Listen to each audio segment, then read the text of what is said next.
لیکن میرے دوستو، ہمیں ماہ محرم کے آنے پر، ایک نئے سال کے ابتدا پر ہمیں اس طرف توجہ دینے کی ضرورت ہے کہ ہم احتساب کریں، ہم حساب کریں اپنے پچھلے سال کی پوری زندگی کا۔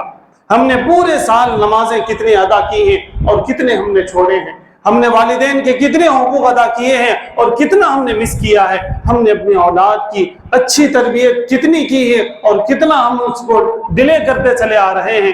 بہت ساری چیزیں ہیں، ان چیزوں پر ہمیں غور کرنے کی ضرورت ہے، اور اگلے سال ہم ان تمام چیزوں کو کور کرنے کا ارادہ کرنے کی ضرورت ہے۔ ہماری نمازیں چھوٹ رہی تھی، اب نہیں چھوٹیں گی۔ والدین کے ساتھ بدتمیزی ہو رہی تھی، اب نہیں ہوگی۔ نگاہوں کا غلط استعمال ہو رہا تھا، توبہ کریں، اب نہیں ہوگی۔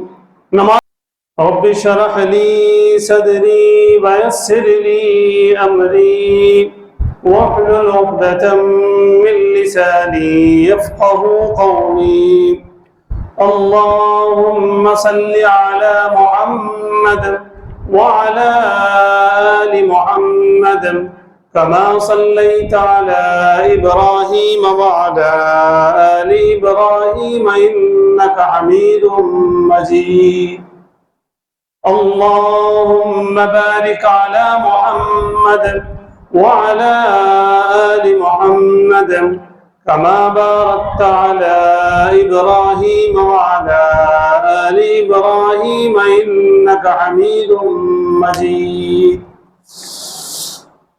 محترم بزرگوں اور ملت کے نوجوانوں، ماہ محرم الحرام کی ابتدا ہے۔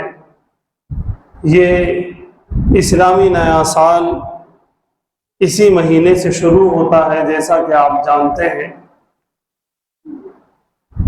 تو سب سے پہلے اسلامی نئے سال کے استقبال کا کیا انداز ہونا چاہیے،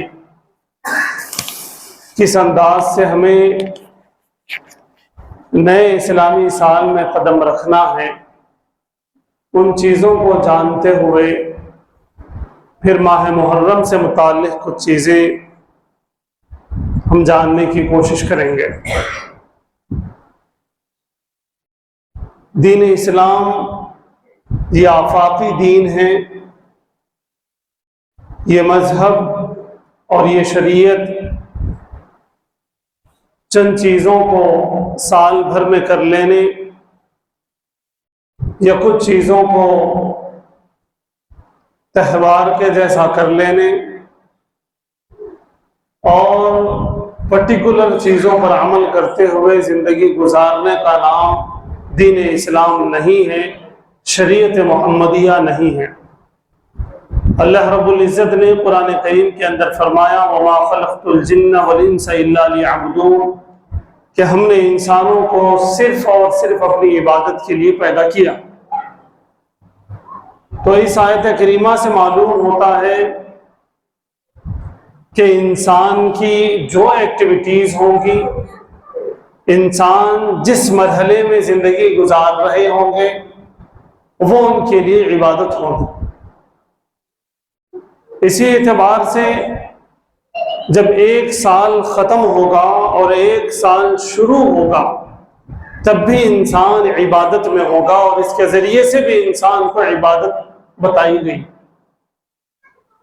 اگر ہم غور کریں گے کہ ایک سال کے ختم ہونے اور ایک سال کے شروع ہونے پر ہمیں اسلام کیا احکامات دیتا ہے، تو ہمیں اس طرف توجہ کرنے کی ضرورت ہے۔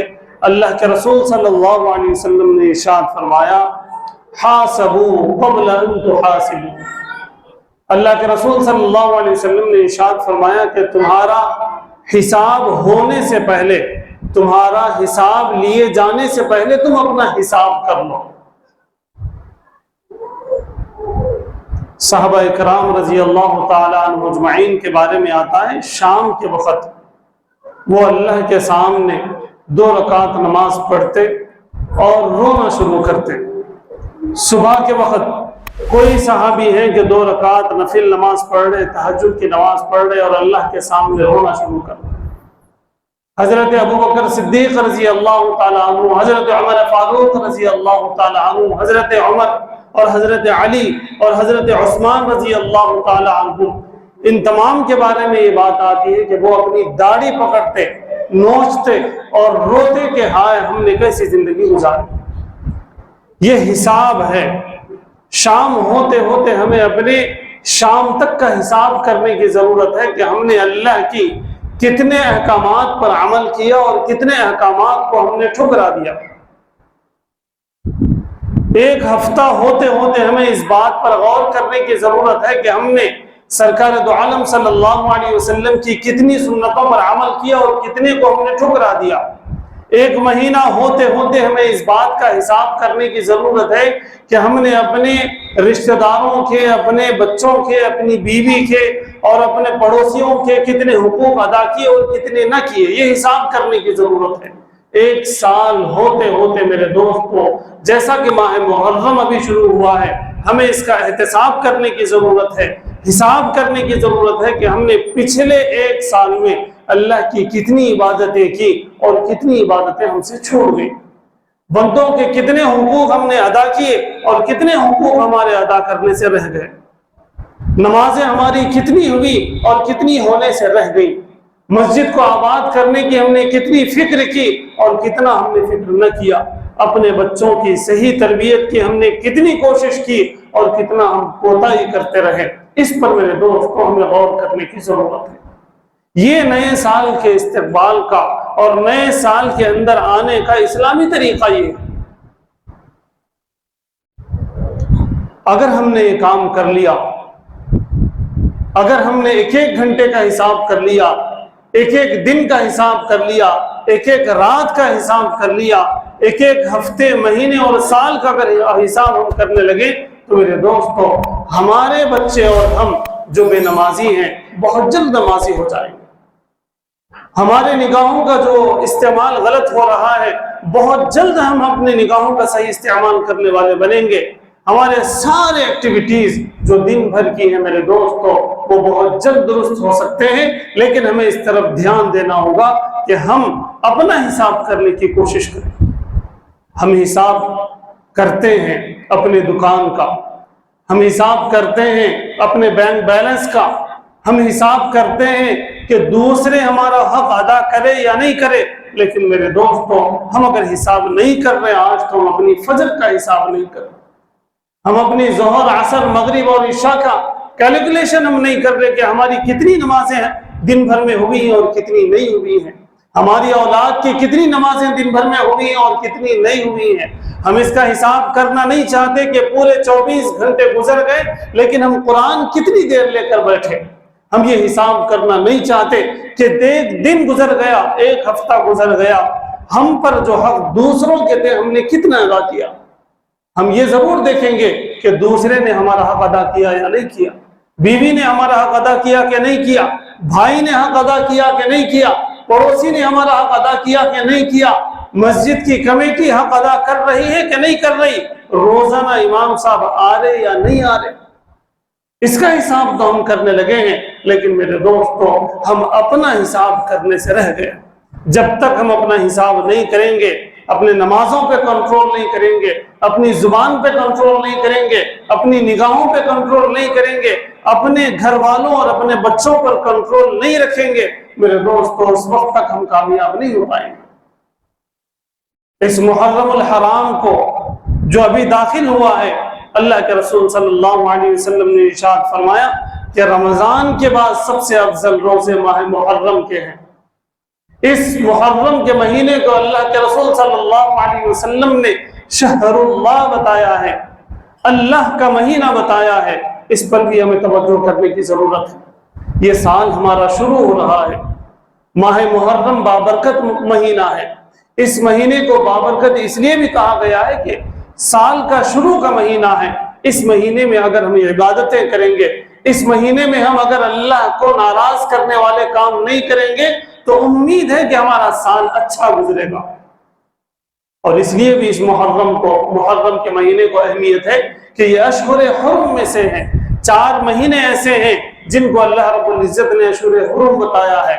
ان مہینوں میں عبادت کرنے کا حکم ہے، ان مہینوں میں گناہ کم سے کم کرنے کا حکم ہے، ان مہینوں میں لوگوں پر ظلم نہ کرنے کا حکم ہے، اور ان مہینوں میں ماہ محرم بھی موجود ہے۔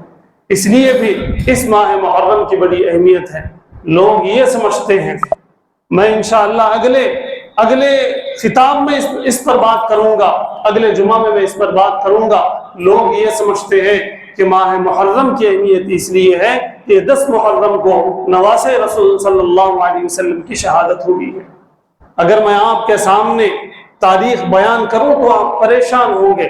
حضرت نوح علیہ السلام کی کشتی جو جودی پہاڑ پر جا لگی تھی اور رکی تھی، اسٹے ان کو ملا تھا اور وہ طوفان سے بری ہوئے تھے، میرے دوستو وہ بھی 10 محرم کا دن تھا۔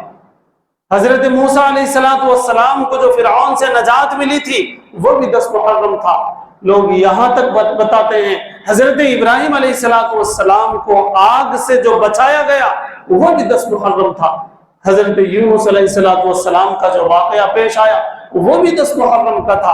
کئی سارے واقعات ہیں جو اللہ رب العزت نے 10 محرم کو پیش کیے ہیں پوری دنیا کے اندر بہت پہلے سے، لیکن اللہ رب العزت نے اسی دن حضرت حسین رضی اللہ تعالیٰ عنہ کی شہادت کو بھی رکھا۔ اس کے بعد لوگ جاننے لگے، جبکہ میں آپ کو بتا دوں حضرت عمر فاروق رضی اللہ تعالیٰ عنہ کی شہادت 1 محرم کو ہوئی ہے، ان کو کوئی یاد نہیں کرتے، اس شہادت کا کہیں تذکرہ نہیں ہوتا، لیکن حضرت حسین رضی اللہ تعالیٰ عنہ کی شہادت جو 10 محرم کو ہوئی ہے اس پر واویلا مچایا جاتا ہے۔ میں واضح کرنا چاہتا ہوں، اگلے جمعہ میں اس پر تفصیل سے بات کروں گا، لیکن آج میں واضح کرنا چاہتا ہوں یہ مسلمانوں اور سنیوں کا کام نہیں ہے، یہ شیعوں کا کام۔ 10 محرم کا ماتم کرنا، 10 محرم کو اسپیشل، بہت زیادہ اسپیشل سمجھنا اور حضرت حسین رضی اللہ تعالیٰ عنہ کی شہادت کی وجہ سے اس کی اہمیت سمجھنا، یہ میرے دوستوں شیعوں کا عقیدہ ہے، یہ سنیوں کا عقیدہ نہیں ہے، یہ مسلمانوں کا عقیدہ نہیں ہے۔ اس پر ہمیں توجہ کرنے کی ضرورت ہے۔ اور بھی چیزیں ہیں جو محرم الحرام میں کی جاتی ہیں جن کی گنجائش نہیں ہے، اور بھی چیزیں ہیں جن کو کرنا چاہیے، وہ چیزیں چھوڑ دی جاتی ہیں محرم کے مہینے میں، ان کو کرنا چاہیے۔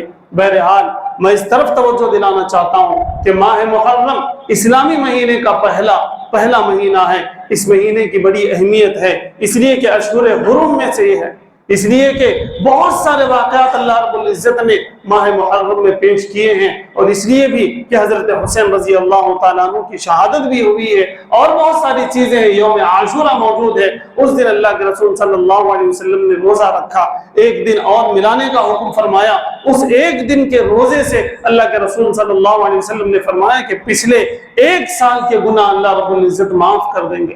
بہت ساری اہمیت اس کی ہے، لیکن میرے دوستو ہمیں ماہ محرم کے آنے پر، ایک نئے سال کے ابتدا پر ہمیں اس طرف توجہ دینے کی ضرورت ہے کہ ہم احتساب کریں، ہم حساب کریں اپنے پچھلے سال کی پوری زندگی کا۔ ہم نے پورے سال نمازیں کتنی ادا کی ہیں اور کتنے ہم نے چھوڑے ہیں، ہم نے والدین کے کتنے حقوق ادا کیے ہیں اور کتنا ہم نے مس کیا ہے، ہم نے اپنی اولاد کی اچھی تربیت کتنی کی ہے اور کتنا ہم اس کو ڈیلے کرتے چلے آ رہے ہیں۔ بہت ساری چیزیں ہیں، ان چیزوں پر ہمیں غور کرنے کی ضرورت ہے، اور اگلے سال ہم ان تمام چیزوں کو کور کرنے کا ارادہ کرنے کی ضرورت ہے۔ ہماری نمازیں چھوٹ رہی تھی، اب نہیں چھوٹیں گی۔ والدین کے ساتھ بدتمیزی ہو رہی تھی، اب نہیں ہوگی۔ نگاہوں کا غلط استعمال ہو رہا تھا، توبہ کریں، اب نہیں ہوگی۔ نمازیں چھوڑ رہے تھے، اب پابندی سے ہم پڑھیں گے۔ والدین کے حقوق ہیں، پڑوسیوں کے حقوق ہیں، رشتہ داروں کے حقوق ہیں، قرآن کا حق ہے، مسجد کا حق ہے، اپنے آپ پر اپنا حق ہے۔ ان تمام چیزوں کو ہم لائٹ لے رہے تھے، لیکن ہم یہ ارادہ کریں کہ یہ جو ہمارا سال آیا ہے، نیا سال آیا ہے ماہ محرم کے ذریعے سے، اس سال ہم کوشش کریں گے کہ یہ تمام چیزیں نہیں ہوں گی، بہتر سے بہتر ہم زندگی گزارنے کی کوشش کریں گے۔ اللہ تعالیٰ سے دعا ہے کہ اللہ تعالیٰ ہمیں صحیح سمجھ عطا فرمائے اور دین کو، اسلام کو، شریعت کو ہر اعتبار سے فالو کرنے کی توفیق عطا فرمائے۔ وآخر دعوانا الحمدللہ رب العالمین۔